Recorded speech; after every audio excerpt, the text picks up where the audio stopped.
এ ফাটা, কালকে তোর স্কুল আছে না? হ্যাঁ আছে তো। কালকে তোকে আমি স্কুলে নিয়ে যাব, সকাল সকাল রেডি হয়ে যাবি। তুমি যাবা কেন? আমি আর কেউ থেকে চলে যাবো। না, কেউটার সাথে যেতে হবে না, ও একা যাবে। কালকে আমি তোকে দিয়ে আসবো। বালা, এমন করলে কিন্তু আমি স্কুলে যাবো না বলে দিলাম। এমনিতেও আমার স্কুল যেতে ইচ্ছা করে না, এখন তুমি যদি আমার সাথে যাও তাহলে কিন্তু আমি স্কুলে যাবো না। আরে বাবা ছাড়ো না, ও যখন বলছে কেউটার সাথে যাবে তখন যাক। আরে না, ওই কেউটার সাথে গিয়ে গিয়ে ও এতবার বেড়েছে। স্কুলে যাওয়ার নাম করে ওই পাশের বাগানে বসে বিড়ি খায়। আমি কি কোনো খোঁজ পাই না নাকি? কালকে আমি নিজে গিয়ে ওকে স্কুলে দিয়ে আসবো, আর স্যারের সাথেও কথা বলে আসবো। তারপরে আমিও দেখছি ও স্কুলে যাওয়ার নাম করে এদিক ওদিক কি করে যায়। এইভাবে ছাড়া গরুর মতো ছেড়ে রাখতে রাখতে নিজের ছেলেটা তো গেলই, এবার এটাও যাবে। একই ভুল আমি বারবার করবো না। কালকে স্যারের সাথে গিয়ে আমি নিজে কথা বলবো। ধুর বাড়া।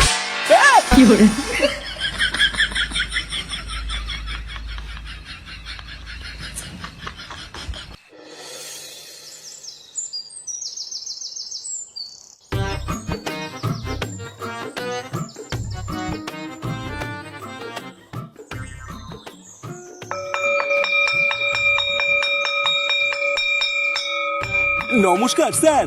হ্যাঁ বলুন নান্টু বাবু, কিছু বলবেন? আসলে স্যার আমি ফাটাকে স্কুলে দিতে এসেছিলাম, বুঝলেন তো। তাই ভাবলাম যাওয়ার পথে আপনার সাথে একটু দেখা করে যাই। মানে স্যার, ফাটা স্কুলে ঠিকঠাক পড়াশোনা করছে তো? আসলে বুঝতেই তো পারছেন, দাদু হয়েছে তো, তাই একটু চিন্তা হয় নাতি ঠিকঠাক পড়াশোনা করছে কিনা। হ্যাঁ দেখুন নান্টু বাবু, আপনার কাছে আর কি বা লুকাবো। আপনার নাতি তো ঠিকঠাক স্কুলেই আসে না, আর যাও বা আসে আপনার নাতি আর ওই যে কেউটে আছে না, ওই কেউটের সাথে স্কুলের কোনায় গিয়ে বিড়ি খায়। এমা না না স্যার, এসব আপনি কি বলছেন? আমার নাতি স্কুলে এসে বিড়ি খায়? আপনার হয়তো কোনো একটা ভুল হচ্ছে স্যার। আরে নান্টু বাবু, ভুল আমার না, আপনারই হচ্ছে। আপনার নাতি তো স্কুলে এসে বিড়ি খেতে গিয়ে বহুবার ধরাও পড়েছে। আপনার নাতি তো আপনার পাশেই আছে, ওকে জিজ্ঞাসা করুন না। এই কি রে ফাটা, স্যার এসব কি বলছে? ও বুঝেছি, তার মানে তুই স্কুলে এসে এইসব করিস। দাঁড়া, আজ একবার বাড়ি চল, তোর কাঠ আমি খুলছি। বাড়ি থেকে গরম গরম এক থালা করে ভাত খেয়ে তুই স্কুলে এসে এইসব করে বেড়াস? আজকে স্যারের সামনে আমার মান সম্মান সব ডুবিয়ে দিলি। ছি, আমি আর কোন মুখ নিয়ে স্কুলে আসবো? আমার তো আর মুখ দেখানোর জায়গায় থাকলো না। দাঁড়া না, তুই আজকে একবার বাড়ি আয়, আমি বাড়ি গিয়ে তোর বাবাকে সব বলছি। তারপরে তুই দেখবি কত ধানে কত চাল।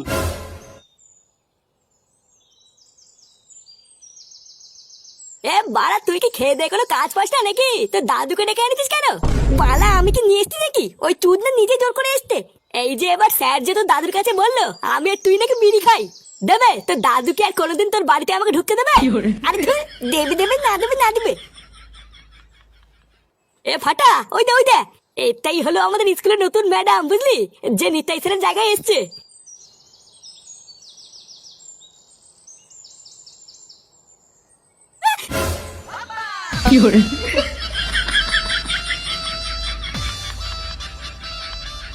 ওইভাবে তাকিয়ে কি দেখছেন? আমাকে তুলুন।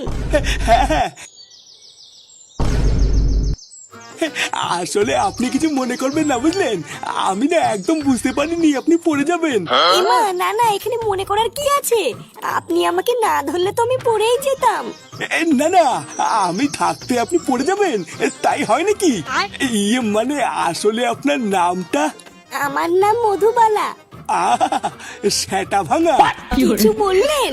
না না, কি আর বলবো, ভাষার বালি তো হারিয়ে ফেলেছি। ব্যাপারটা কি হচ্ছে বলতো? তো দাদুর সাথে ম্যাডাম কি এত কথা বলছে? ও তাই তো ভাবছি যে।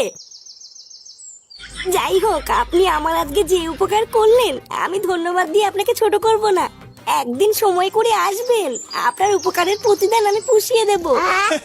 আচ্ছা আচ্ছা, ঠিক আছে।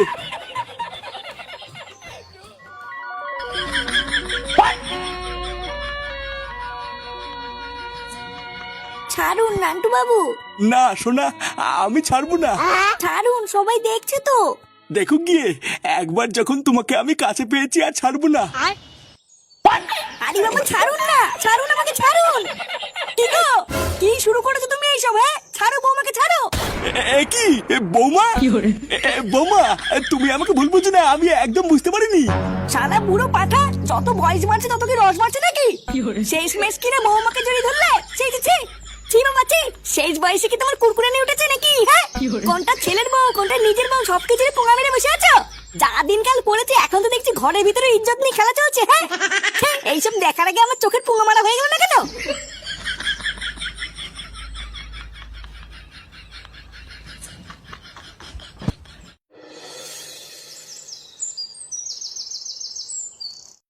কি বলছিস কিরে ফুটো? তোর বাবা তোর বউকে জড়িয়ে ধরেছিল, তা তুই সবকিছু দেখেও চুপচাপ থাকলি, কিছু বললি না? আমি কি বলবো বলতো, এই মালটা যে এই বয়সে এত খেয়ে আছে এটাকে আমি আগে জানতাম নাকি? হঠাৎ কি এমন হলো যে আমার বউকে জড়িয়ে ধরলো? এই ব্যাপারটাই তো আমার মাথায় এখন ঢুকছেই না। কি আবার হবে?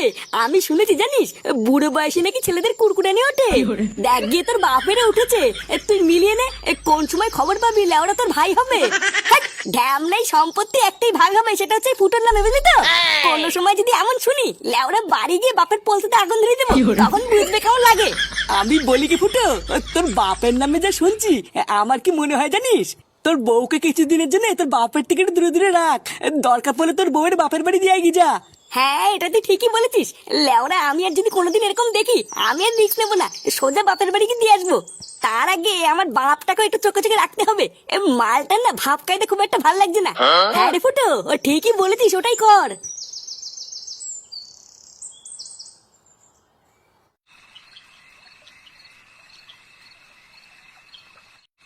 শোনো, আমি যা বলছি ভালো করে কান খুলে শুনবা। আজকে সকালের পর থেকে বাপের হাব বাবা আমার একদম ভালো লাগছে না, একটু সাবধানে থাকবা। লেওরা যাই হয়ে যাক, ডাকতে ডাকতে মরে গেলেও বাপের আশেপাশে যাবে না, ঠিক আছে? আচ্ছা, যা দেখছি ওই মালটার এখন ভাদ্র মাস চলছে, কখন যে কি করে ফেলবে ধরতে পারবে না। সকালের ওই সিন হওয়ার পর বাবা কি তোমাকে আর কিছু বলেছে? হ্যাঁ বলেছে তো, দুপুর বেলায় আমি যখন ঘরে ঘুমাচ্ছিলাম তখন এসেছিল। ঘরে এসেছিল? তারপর ঘরে এসে কিছু করেনি তো? না গো, শুধু ঘরে এসে বললো বৌমা আমার ভুল হয়ে গেছে, ব্যাস এইটুকুই বললো, আর কিছু করেনি তো? আরে না গো, আবার কি করবে?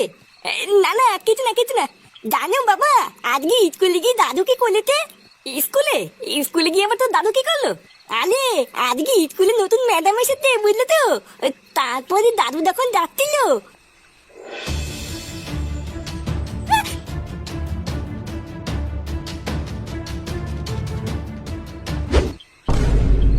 ব্যাপারটা কি হলো ঠিক বুঝলাম না তো। স্কুলের এই ব্যাপারটার সাথে পরীকে জড়িয়ে ধরার ঘটনার কি কোনো মিল আছে নাকি? না, এই ব্যাপারটা তো পুরো মাথার উপর দিয়ে যাচ্ছে, কিছুই তো বুঝতে পারছি না। কালকে থেকে বাপের উপরে একটু নজর রাখতে হবে, তাহলেই সবকিছু ক্লিয়ার হবে। যাও যাও শুয়ে পড়ো, অনেক রাত হয়ে গেছে। কালকে সকালটা আগে হতে দাও, তারপরে পুরো ব্যাপারটা ঘেটে দেখছি।